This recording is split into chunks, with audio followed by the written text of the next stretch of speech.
suis heureux et fier en tant que Français d'être à la tête aujourd'hui des 40 personnels qui assurent la sécurité avant de la manifestation en route pour la vie.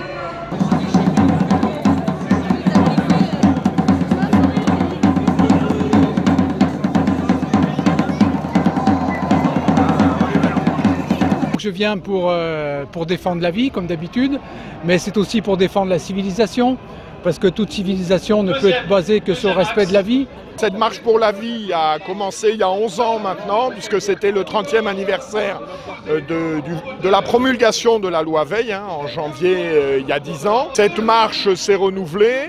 Aujourd'hui, nous restons sur l'intuition d'origine, qui est le refus de l'avortement, quelles que soient les conditions. C'est formidable de continuer à se mobiliser avec autant de jeunesse, autant d'enthousiasme pour la cause de la vie, la vie de la conception à la mort naturelle.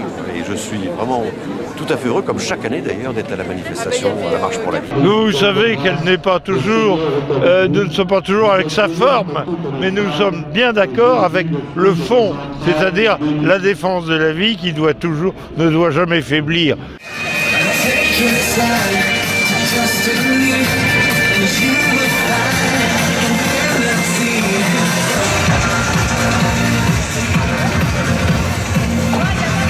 C'est une marche de deuil qui commence, cette marche pour la vie.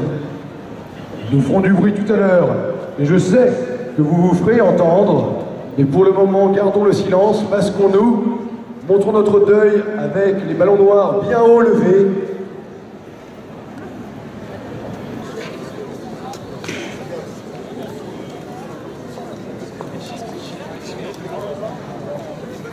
La loi, le code de la santé publique, dit clairement dans deux articles qu'on tue des êtres humains, et elle l'autorise.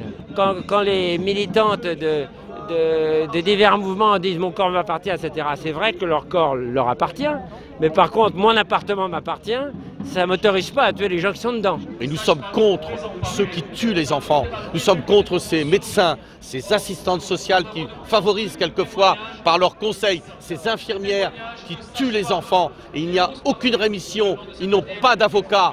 Si moi je pouvais être avocat de ces enfants et si je pouvais entendre leurs cris silencieux, et je l'entends au fond de mon cœur, et si je pouvais m'appeler, je serais là pour faire de mon corps une protection pour empêcher l'avortement. Plus de 600 morts par jour en France, plus de 600 morts. J'ai fait le compte.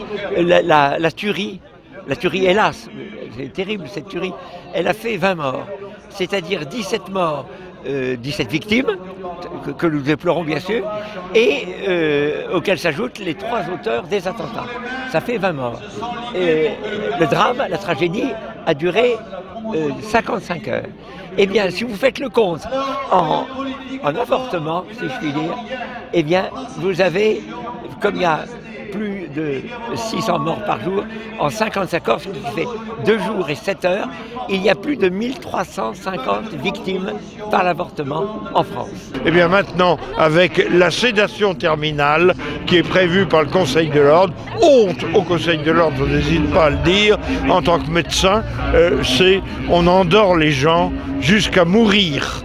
Et tout cela, c'est la même logique, c'est le refus des faibles.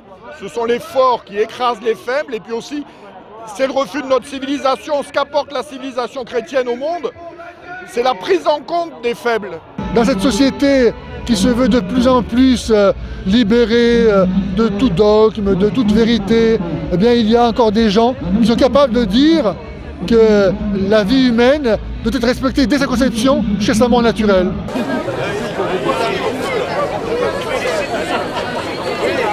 Attention,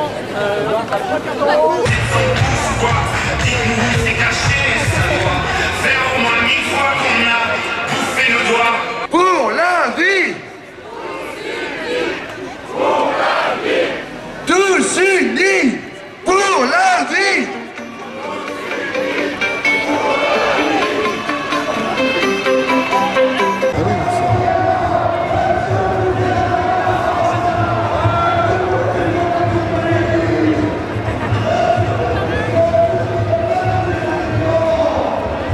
Ici même, le 19 janvier dernier, donc à peu de jours près, il y a 1 an. Alors, beaucoup d'enfants des familles nombreuses, des poussettes. Bon, alors beaucoup d'animation et tout à coup une femme toute seule avec une poussette vide.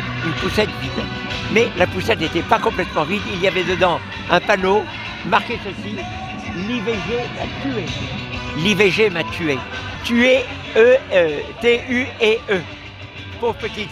Et elle était là, elle était abordée par féminisme. Mais enfin, qu'est-ce que tu fais? Ta dignité, ta liberté. Mais elle était là, on a été la voir, on l'a embrassée, je pense à elle, je crois peut-être presque tous les jours, parce que j'admire que malgré la honte qu'elle a, malgré le regret, le remords qui la ronge, la pauvre, elle vient témoigner pour qu'il n'y ait pas d'autres sacrifices comme le sien. Elle a tué son enfant, elle veut le dire, et c'est admirable. Mais chaque matin qui va sauver les enfants, avec mon petit chapelet, mais aussi avec mes paroles, de fougue, d'enthousiasme pour les enfants. Eh bien oui, depuis des années à Paris ou à Washington, au moins une demi-douzaine de fois, j'ai marché pour le respect de la vie, car je pense que ceci devrait nous mobiliser encore en plus grand nombre que ce que nous sommes. Et maintenant, nous insistons non seulement pour le respect de la vie dès le premier instant de la conception, mais jusqu'à la mort naturelle.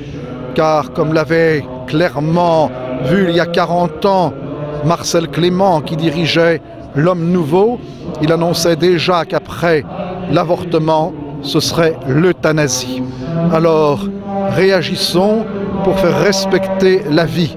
Notre Seigneur est la voie, la vérité et la vie. C'est lui que nous devons suivre.